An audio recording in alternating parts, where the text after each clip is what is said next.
Hi class, tonight's read aloud is called Harold and the Purple Upside Down Crayon. Harold and the Purple Crayon. And this is another book that's about your imagination and the power of your imagination. Can you guess who the main character is? Harold and the Purple Crayon by Crockett Johnson.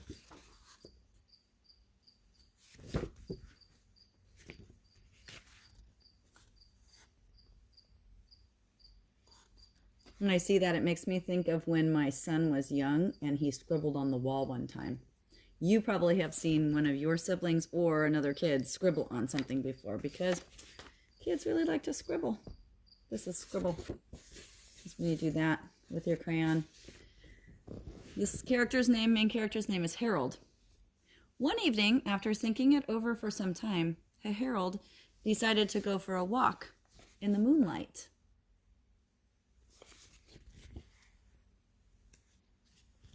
There wasn't any moon, and Harold needed a moon for a walk in the moonlight. Look what Harold did to solve his problem. Harold is a really good problem solver. See if you can count how many ways he solves problems in this story. And he needed something to walk on. Can you tell what he's going to draw right there with his purple crayon? He made a long straight path so he wouldn't get lost. And he set off on his walk, taking his big purple crayon with him.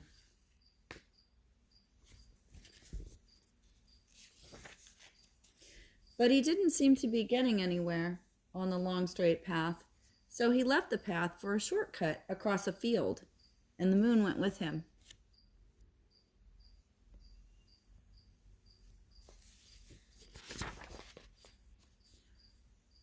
The shortcut led right to where Harold thought a forest ought to be. He didn't want to get lost in the woods, so he made a very small forest with just one tree in it.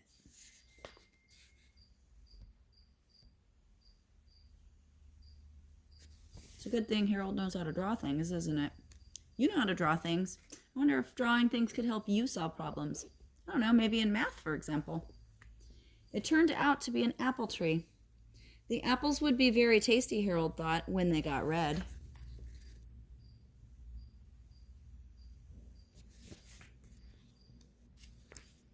So he put a frightening dragon under the tree to guard the apples.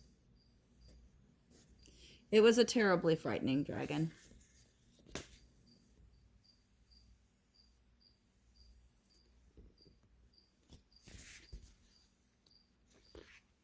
It even frightened Harold. He backed away.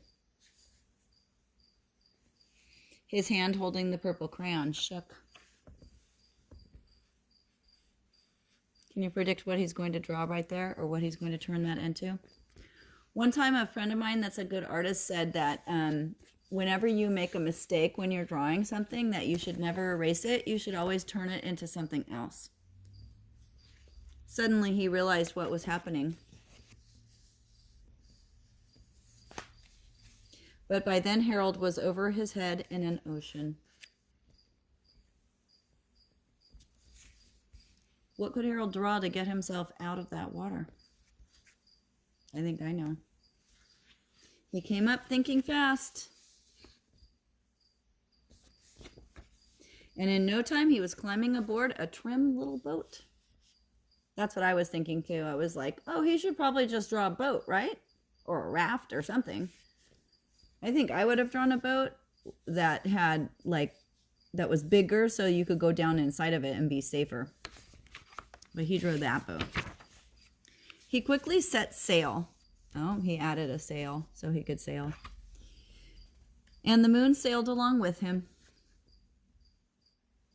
Well, now he's on his way again on his adventure. This is an adventure story too. After he had sailed long enough, Harold made land without much trouble. He stepped ashore on the beach, wondering where he was. You see the anchor?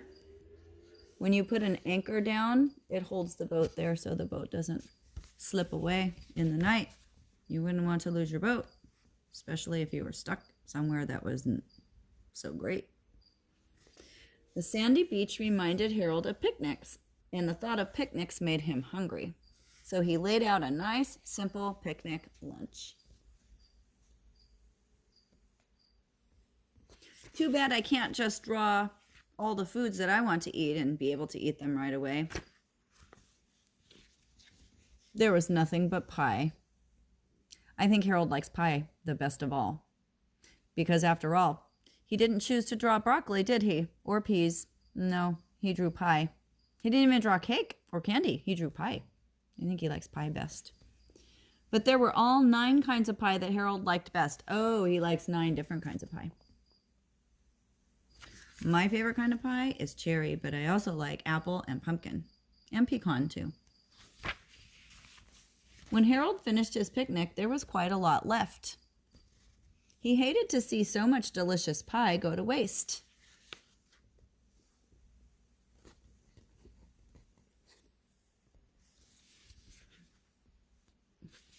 So Harold left a very hungry moose and a deserving porcupine to finish it up. I think it's funny he chose a moose and a porcupine. I like those animals. And off he went looking for a hill to climb to see where he was.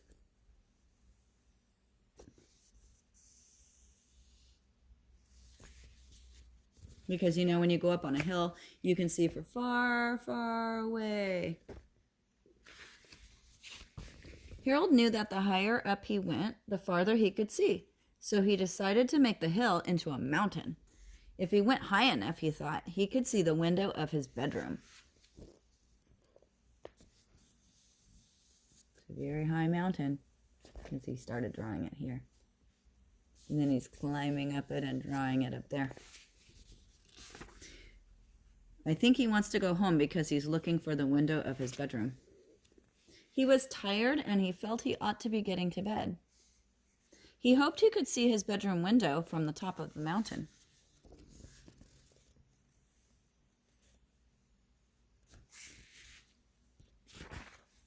But as he looked down over the other side, he slipped. Uh-oh. And there wasn't any other side of the mountain. He was falling in thin air. You know, because his crayon had stopped drawing right there, so now there's nothing there. But luckily, he kept his wits and his purple crayon. And he made a balloon, and he grabbed onto it. Gotta be a quick thinker. You never know when that quick thinking may come in handy. And he made a basket under the balloon, big enough to stand in. He had a fine view from the balloon, but he couldn't see his window. He couldn't even see a house.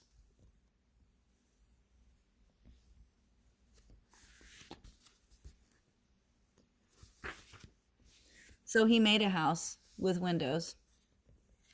And he landed the balloon on the grass in the front yard.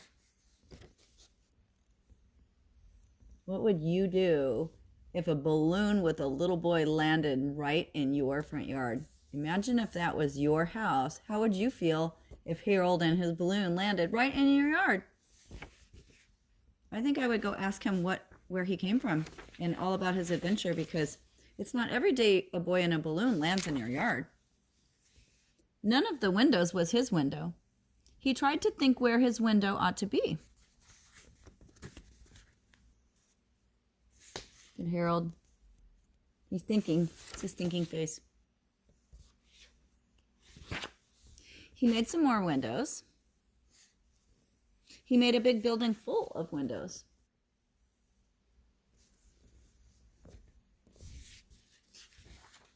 He made lots of buildings full of windows. In fact, he made a whole city full of windows.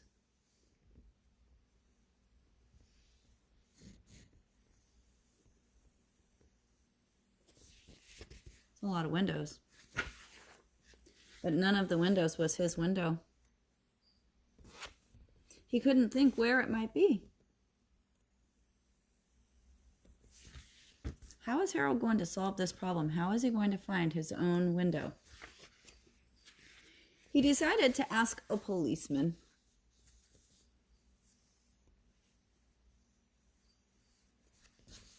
The policeman pointed the way Harold was going anyway, but Harold thanked him.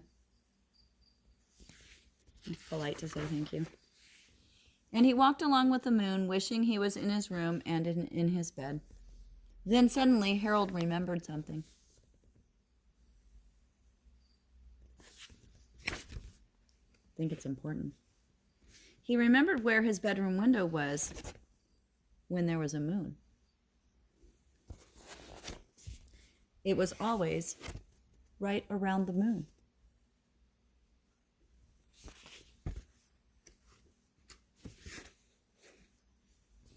And then Harold made his bed. He made his window in his bed. And he got in it and he drew up the covers. Look, he's back in his room again. The purple crayon dropped on the floor. And Harold dropped off to sleep. Great story about using your imagination and solving your problems by thinking quick and being clever. Harold is clever, smart. He is quick-witted. He is intrepid. He does not get scared about things. Instead of getting scared and panicking, he solves a problem by thinking quickly and drawing something that can help him get out of his problem. These are things that can help us in our lives too, and drawing things can also help you do your math. Have a great night. See you tomorrow.